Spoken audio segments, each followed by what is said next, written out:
Techie Brezza, the city-bred SUV. Told you it'll be a thriller. It's just what happens when Punjab Kings and Rajasthan Royals come together. It didn't necessarily have the makings for a game that would go down to the last over. 148 to chase kind of form the Rajasthan Royals have shown. You thought it's a walk in the park, and they certainly found their way to their destination with a lot more hurdles on it. Somehow, a game that started, or a chase that started in about second gear, never really went further, and they needed Shimron Hetmeyer's brilliance to ensure that they saved the blushes. Punjab Kings lose again, so we unpack that game with plenty of errors and incidents on Maruti Suzuki Arena presents ESPN Cricket for Timeout. Tom Moody, Mitchell McClenaghan, Wasim, Jaffer. Describe that game. Describe that chase. Tom.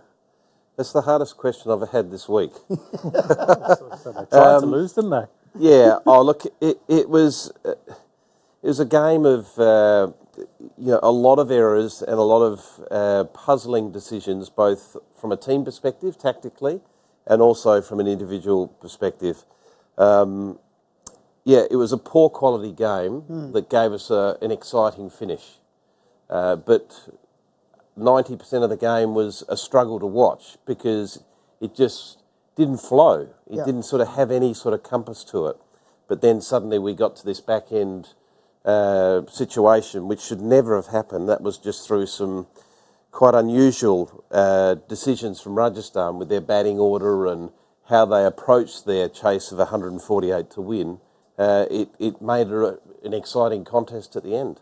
Yeah. They pulled the game out of the fire in the end. Yeah. And Tom's refusing to give me points for my 30 plus for Hetmeyer striking it over 180. 27 off 10, that's pretty impressive. So this is a review of the game. Oh, sorry. Yeah. Sorry. Must I remind you of your primary role on this? Or are you like Tanush Kotian, who's coming to this side thinking that he's going to be an off-spinner when needed? To me, that was just Let's start with that, because it's the ripple effect of that that's caused everything after. Well, it did. It got them off to a really, really poor start. And thankfully for Rajasthan, Jaiswal actually got off to a good start and didn't get out early. Imagine if he had got out early and you exposed Sanju early and Tanush is going like that. They were already so far behind the 8 ball. Take 30 seconds, all right? And I'm going to think about it, but I'm just going to present this up as why did Rajasthan do that? They won the game. Hetmeyer has been brilliant. It's not something we've not seen before. Some questions may be asked of the bowling that the Punjab Kings threw at the end. They were defending 148 at the end of it. Let's start with why did the Rajasthan Royals open the batting with Tanush Kotian? And now just try and give every possible reason for it. Wasim. Well, I think probably because they were chasing 148. Probably that's one of the reasons. And they wanted Samson to obviously bat at his number and then everybody else. In a sense, they made the decision after the first innings. That's what I am guessing, because if they had batted first, I wonder what they would have done. And if they were chasing 180, I wonder had they stuck with Tanush Kotian. Interesting. Would anyone want to offer the alternate theory that they came into this game saying, yeah, it's cool, we don't have Butler, we're not going to change everyone else's batting position, and we're not bringing in Kola Cadmore because we have Powell as our reserve batter and he'll bat in the middle, so we're going to put Tanush Kotian on his IPL debut to open. Well, I think they probably were looking at going maybe Rodman Powell was their number one overseas backup batter. So they were trying to figure out a combination that had him in the starting lineup. Look, Tom Kohler-Cadmore is a high-quality opening batsman, and he doesn't mess around. He gets you off to a great strike rate at the top, would have enabled Jaiswal to get himself in. I just found it astonishing. The only possible thing is that I know in the past, Tom, you spoke about off-air that Ashwin sometimes comes in and does that role, and Tanush came in that Ashwin role, that off-spinner who can bat. Do you think that kind of played into that? Possibly. That may have been going through their minds, but it's nearly like how to complicate what should be an easy solution. Let's try to find the hardest way to come up with the end result, because there was so many other options to consider. Juve Durrell at the top of the order. He's just come off playing Test cricket, and scoring runs. And he also needs some balls. And he needs balls. He's got a good technique, so he can face the new ball. There's so many things to like about that as an opportunity to get one of your top young players into the game. The Tom Kohler-Cadmore, that makes sense as well if you're going for the overseas. Yeah, let's say they decided Powell. Yep. Right? And now we have to shift the pieces because Powell's our guy we want in the team. So if not Kotian, there's Jurel. I would have had Jurel at the top. Okay. Because to me he's a wasted resource down the back end, particularly if you got Hetmeyer and Powell. If you got just one of them, I understand that he needs to be down that back end as a finisher. But in this situation, they've got two of the better finishers from West Indies cricket, coming in, a left and right hander, made a lot of sense, and they showed exactly why they're, that they're worth what they're worth, because they do finish the job. To me, it just made common sense that you just move the... Yeah, I totally agree. And we're not taking anything away from Rodman Powell. He did his job, 10 off 5. That's what he is. He's a finisher, and he's a high-quality finisher at that. But he shouldn't have really had to have been in that position, and nor should have Hetmeyer. Okay. I like Wasim's thinking here. If they're chasing 180, 190, there's no way they're doing that. Or if they're batting first. What do you think they would have done in that case? So I just think open with they Samson? could have probably opened with Jurel, I would have guessed, because you don't want to move your best batter from his number. So I'm guessing Jurel would have opened. If indeed it is a half-time decision made on the fly, why would you advocate against it? Say someone brought that up in the management and says, why don't we do this? Send Tanush Kotian. It's only 148. All this would have been discussed before the game. Okay, so you don't think it's a half-time? I agree. No, Okay. it would have all been discussed before the game. I'd be very surprised if they went in looking at the total and making a change to their batting order according to the total. That's dangerous, isn't it? If you That I'd just be very surprised. That would be I worse. think they went in with Kotian as the option. Give the young kid a go. He's been playing well in the nets the last couple of weeks. He's in for Ashwin. Ashwin would probably fill this role because Butler's out. Let's keep everything the same. We're going to look even stronger in our middle order because we're bringing in Rodman Powell. They'll be thinking all around the positives of it, not the potential fact that, Kotian comes in, gets 24 off 31 balls and makes that 138 chase like a 170 chase. Yeah. And then even then, once they got off to that start, and they were behind the 8 ball quite significantly, they still held back Hetmeyer. Jarrell came ahead of him, Yep. where Hetmeyer was in a position where they needed to elevate Hetmeyer or Rodman Powell to alleviate some of that run rate pressure. Well, the left-hander, my thinking was that Hetmeyer, not only because he's obviously a good boundary hitter, but at that point, I think having a left-right-hander out there would have been a smart play. Right, Divyank agrees on our YouTube live, says that Jurel should have opened.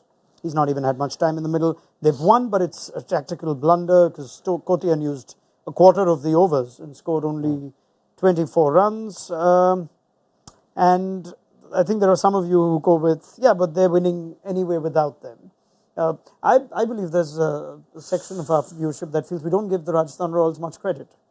So let's try and address that. They still won today. Would that be that great sort of tick that, we didn't have two key players and we won this?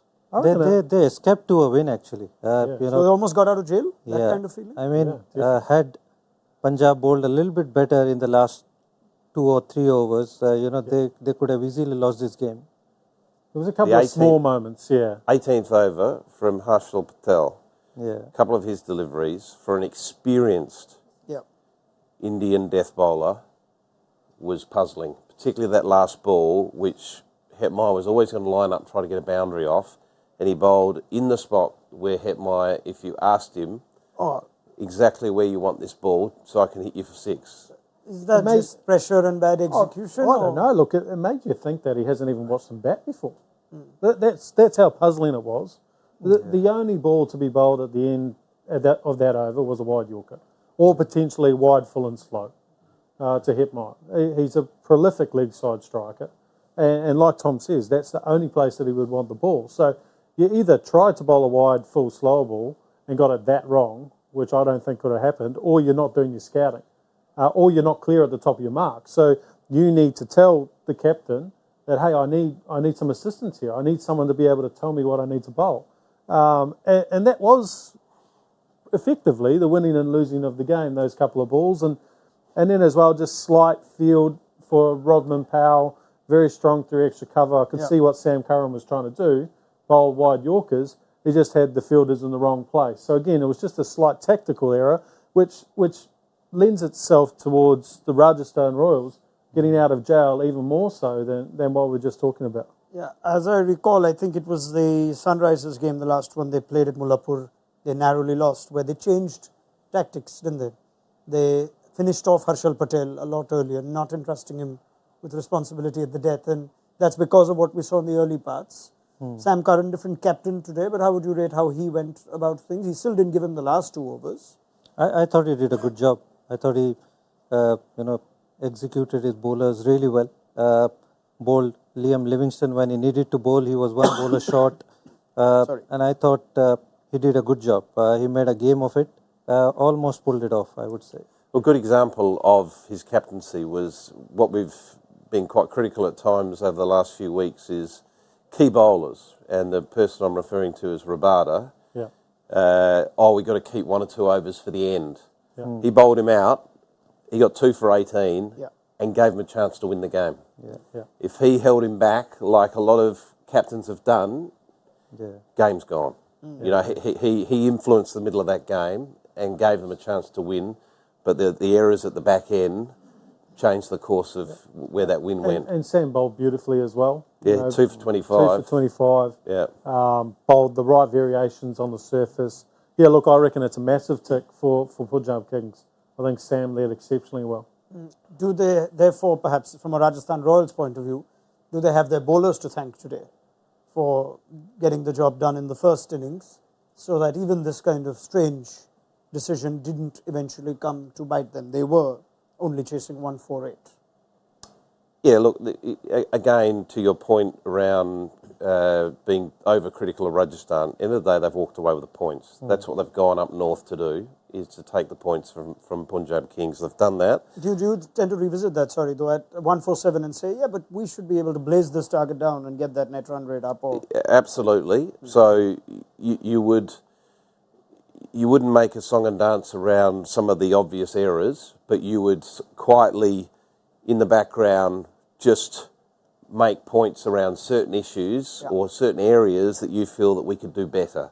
But I'd be taking those 2 points and getting on that bus and getting out of that stadium as quick as I possibly can, because they've stolen them. They have stolen them, yeah, you're right. Their bowlers were outstanding, they really were. I think we saw Trent Bolt, and Maharaj. Avesh Khan at the top, control the power play.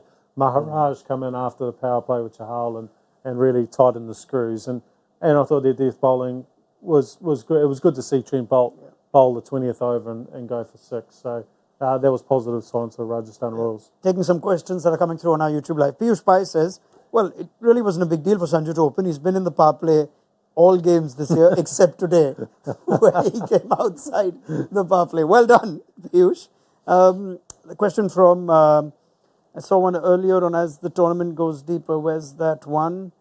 By the way, there, Vijayender, question to Tom. Is it fair to say confidence in body language of Rajasthan Royals takes a dip as the tournament progresses, like last year? Even though they won today, they did not feel confident. Well, I don't know about the body language. I think body language comes with the pressure of games. Yes. And certainly with 5 overs to go, you could see that body language had dipped a bit in the dugout that was full of pink. But what we have seen today, and they've got away with it, some interesting tactical decisions that could potentially cost them games, and it did last year. It cost them games, a few of the tactical decisions that they made around selection and bowling, deployment and batting roles. Divyank saying, was that a two-pace pitch? And did it make it hard for the batters from both teams? Or was that just poor batting execution from both sides? It's great work. Yeah, I think it wasn't a bad pitch. I think it was just a bad batting. And bad batting from Rajasthan itself in the power play, and obviously the tactics that they've used. All right. What else do we have? Sarvesh, what's the problem with Punjab Kings this year? Seems like they haven't got their combination right this year as well. As usual is what he says. Well, it's easy to get your combination wrong when your marquee players aren't scoring runs. And that's what's happened this year, is that their best players have failed to really get going in the tournament. So then you point the finger at the combinations wrong. Well, the combination's not wrong. It's just that our better players that are key position players are not firing. Are they essentially missing a top order player? We go back to the conversation at halftime. A quality top order player in Dhawan's absence. Does that change need to come now? Or I particularly, mean, particularly you in Dhawan's absence. expect Bairstow to score runs. Yeah. You expect perhaps Simran to score runs in at least. He's got an IPL 100. Yeah, last season. You got Bairstow's got an IPL 100, Shikhar Dhawan's got an IPL 100, and perhaps Simran's got an IPL 100. That's their top three. Yeah. It's not bad. It's just not happening for the Punjab Kings. What else do we have? JM says, come on, Tom, which deserves double points because of his outrageous pick. Yeah, exactly. Now we can go to Because his outrageous Exactly. behaviour or pick, did it Pick. say? Yeah, Just come pick. on. Well behaved. Thank you. I appreciate that support. Yep. Did you write that? Yeah, it's Yeah, quickly. pouring in from one guy. He's sort of going on and on about your support. Hey, all you need in life is one fan. Excellent. All right. Vijayendra is also sending compliments to the panel and says, you facilitate super discussions. So well done to all of you. Well done, Chairman. Right. Let's, on that note, also just look at some of the other aspects from this game. Is it almost impossible for RR now to not make the playoffs? There are a lot of questions coming in. Are they now effectively the first team that will make the playoffs? That is win number 5. They've in a way at least bounced back with the result after the loss to GT. Well, if it's a 400-metre race, they've just come around the turn on the straight for the last 100. So I think they've still got to run the 100 to confirm. And if they keep doing things like this, if they keep doing things like this, they won't get lucky too many times. Yeah, I mean, as we recall, just going back to last year, they effectively won, 4 out of their first 5. And then they won 1 out of their remaining 6, or the next 6. And by then it got really hard, and they won 2 out of their last 3, and they missed out. So that was last year's story. In any way, when you win like this, I'm just trying to think if it's happened in your playing career or you remember these when you all were coaching, what kind of effect it had on players? Did players also feel like, what are we doing? And thank God we got the result today. I think there's certainly games that I've been involved with. You know that you've stolen the points. You haven't played the cricket that you would like to have played. Both teams tried their best to lose it, and you end up, with the ones that we've got the 2 points. Trying less hard. Yeah. It's like, and sometimes a game can, and that was pretty much today's game. Sometimes you get games like that both teams are playing at a lower standard, and it's not really going anywhere, and you suddenly end up on the right side of it. We also bring the point that Samson brought up at the toss, and he is missing a number of players, first choice players. So is Punjab. Yep. Well, I mean, they've only, obviously Joss is a big miss, but look at their bench strength. They haven't got anybody to open. So what are they been doing in the auction? They haven't got anybody to fill in that role. Scholar Cadmo, you said. And he's I mean the Indian contingent. Yeah, I mean, also Maharaj had an excellent day out today, but I also just realized they still have Navdeep Saini as a pace bowling option if they wanted to not go with 3 spinners. But that proved to be they didn't actually go with 3 spinners because Kotian didn't bowl. Yeah. So there's that aspect as well. He's only selected to open. Yes, he is the opener, He sir. is the opener. There you go. Solve your own question. Answer your own question. All right. Well, Rajasthan Royals thinks, but Samson will take the points, and they move forward now, where they have quite an exciting next game against the Knight Riders at the Eden Gardens. They'll be hoping for their first team players to all be fit and available then. That's on Tuesday. It's a tough set of games. Now they play Mumbai, Lucknow, Hyderabad in the next few games, and Kolkata, all teams that seem to have picked up better form than, say, Punjab Kings. Yeah, well, it's that time of the tournament, isn't it? Yes. That suddenly every game there's a higher price on every game. It's certainly no different from the first game of the tournament, but you do look at the table and think, wow, okay, well, we need points from these guys. Definitely need to win against, a side that's not winning games. So the pressure keeps mounting, doesn't it, as the tournament unfolds. Okay, time for rapid fire review. They might be repeating themselves, but they'll be even sharper now and more concise when I ask them these questions. 20 seconds, and the cracking one will first go to Wasim Jaffer. Did Rajasthan make a mistake by sending Tanush Kotian to open? 20 seconds. Yeah, definitely. I think they should have gone with maybe Jurel and kept the same batting order because they had Robman Powell. So without a doubt, he's not an opener. He's never opened in any form of cricket. to send him against Rabada and Ashdeep is obviously a big mistake. All right, Mitch McClenaghan, why did everyone except Hetmeyer and Ashutosh from Punjab in the first innings struggle to score today? Geez, that's a really good question, and probably something I'm not going to be able to answer in 20 seconds.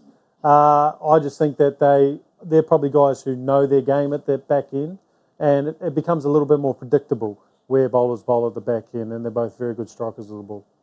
Very good. I think you did well there for the 20 seconds. Should Hetmeyer bat any higher for Rajasthan? Tom Moody, 20 seconds.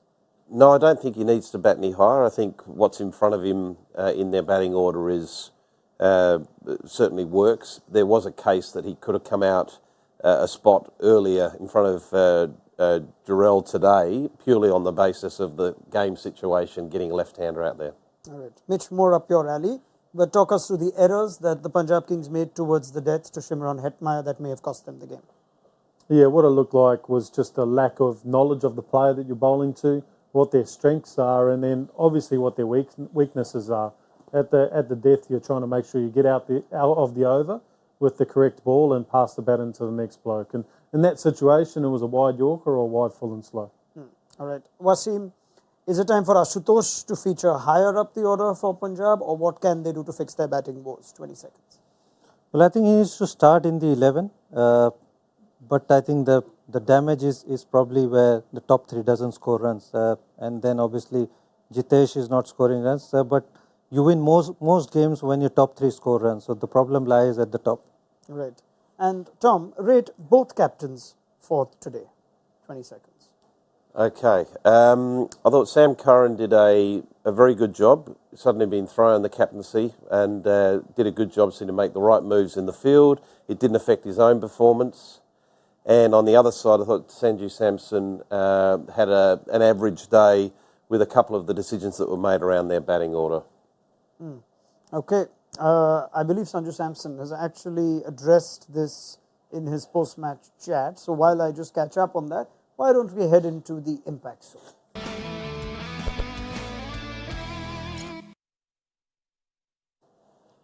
Oh. Mr. Moody, back boring. in that chair and back to winning ways. Yeah, I'm thrilled. Sorry, Wasim, I've just not finished last. So I'm very happy. I keep doing that. Yeah, I'm playing a very different game here. Whenever I don't finish last, I go home and have 3 or 4 gulab jamuns. Right? And as I look at this, Tom Moody, are you pleased with yourself? Rabada, lots of points. Yeah, look, he bowled really well, didn't he? You know, normally you pick a bowler that does well, and it's not on the winning side. You don't get the maximum points. But, let's cut that to the couch now, because this young man in the middle has his hand up. Yes. Sorry to interrupt you, Tom, but how does Rabada get that amount of points when Trent Bolt goes 4 overs, 1 for 22, in a winning side, bowls the last over for, what did they go for, 4 or 5 runs? Was it 6 max? 6 runs, yeah. And then Rabada goes 4 overs, 2 for 18 in a losing cause. Obviously didn't do enough. He needed to get another couple of wickets. Can I just answer that question for you? Okay. Well, Trent Bolt got a wicket off his last ball. Of Ashutosh Sharma, yes. Yeah, last ball of the innings. Six-hitter. Just last ball of the innings. Rabada dismissed Jaswal and Samson. And Sanju Samson. Thank you and good night. I think Ashutosh was their best batsman. Yes, he was. Last 31 of 16. The way this worked, he got him 31 in the of 16. 120th ball. Rajasthan would have Game, lost if he hit a set, 6 off that last ball. Match. Trent Bolt, add another 40. It's always good to have a sore loser, isn't it? Was he? Anyway, I'm shocked. I'm a little bit surprised, not on his behaviour, but just that I've won. But it's nice. It's nice to get a win. Yeah, it's getting a bit boring. All right, then. I'm just trying to see what he's saying. So, Sanju Samson has said, I'm going to throw this to you guys before we wrap it up. Kotian is a very interesting youngster. He came in as an all-rounder. He had a fabulous Ranji Trophy. He's been impressing everyone in the nets. We had a proper settled batting order, so we did not want to unsettle it. Joss is almost ready for the next game, and we wanted to try him up the order. Happy to see Jaiswal spend time and get 30-40. And hopefully Butler and Jaiswal can have a big game next match. But you made multiple changes in the order because you brought Rodman Powell in and he batted out of position of what your structure is, and then you put a youngster at the top. So with that logic, it makes even less sense. but it is their logic. So in that situation, you're allowed to own your own philosophy, and that's their philosophy going into the game. Whether it's right or not is very subjective. Yeah. I don't think it's right, personally. You don't think it's right. I don't think Wasim thinks it's right. But they have the right to have their own ideas. And I think one of us made that point that you can guarantee he's been batting well in the nets over the last couple of weeks. And they just thought, well, this is an easy fix for one game. Let's just put him in there and see how he goes. Okay, that's a wrap then. Thank you very much to Wasim Jaffer, Mitch McClenaghan and Tom Moody. We have a big day tomorrow, double header. Rest well, gentlemen, and I will look forward to your company for build-up to that. 3 p.m. for KKR LSG, and we also have MICSK, small matter of MICSK Sunday evening. So look forward to your company on Sunday on Maruti Suzuki Arena presents ESPN Cricket for Timeout. Please download the mobile app if you haven't already. I'm sure there'll be plenty written and said, analysed. Sanjay Bangar is addressing the media, and it's getting harder and harder for the Punjab Kings now. I'm sure we'll get an update on Shikhar Dhawan's injury and all the other multiple injuries that this game unfortunately had to cope with. But the important part is Rajasthan Royals have made it 5 wins. They sit pretty at the top of the table as a big week ahead comes our way in the IPL. We will see you tomorrow.